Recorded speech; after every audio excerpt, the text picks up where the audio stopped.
Une des premières initiatives de l'ONG a été l'accès à l'eau potable. Auparavant, les femmes passaient leur journée à s'acquitter de cette corvée avec difficulté.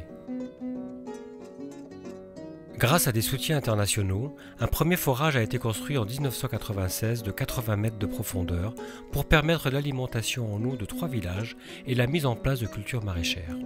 En effet, l'objectif était de combiner la création d'activités économiques rémunératrices grâce au forage et à la création d'emplois pendant la saison sèche pour les villageois. Ce forage a permis d'irriguer les champs grâce à un système adapté de goutte à goutte. Cette ressource en eau a permis de développer la production agricole toute l'année. Les revenus dégagés par le maraîchage ont permis la création d'emplois et d'autofinancer la gestion du forage pour son entretien. L'ONG emploie un responsable pour la gestion de ce projet, mais ce sont les familles et notamment les femmes du village qui le gèrent, travaillent la terre et en tirent les bénéfices. Grâce à des appuis extérieurs, des formations en agriculture biologique adaptées au système du goutte à goutte ont permis aux villageois de maîtriser ces techniques.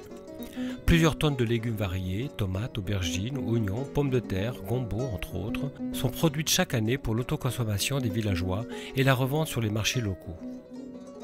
Depuis peu, une nouvelle culture tente de se réintroduire dans cette région autrefois productrice, le coton.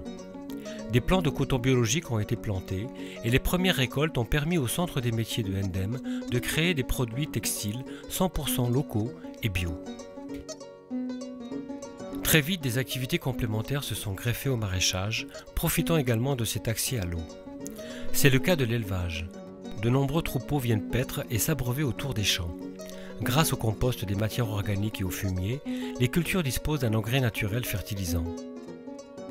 Depuis le premier forage, d'autres forages ont été construits autour de Ndem. Le forage fonctionnait au début avec du gasoil, mais l'électrification récente du village a permis de baisser le prix de l'eau.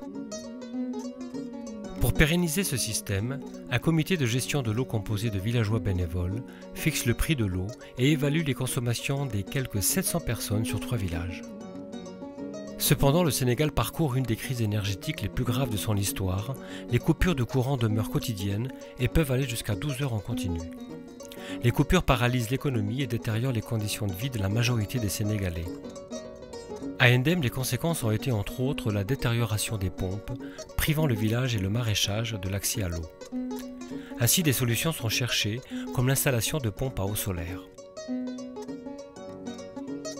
C'est l'histoire de l'ONG des villageois de Ndem. Face aux obstacles, trouver des solutions respectant les hommes et leur environnement dans une logique collective et durable qui bénéficie à toute la sous-région et en fait un modèle exemplaire.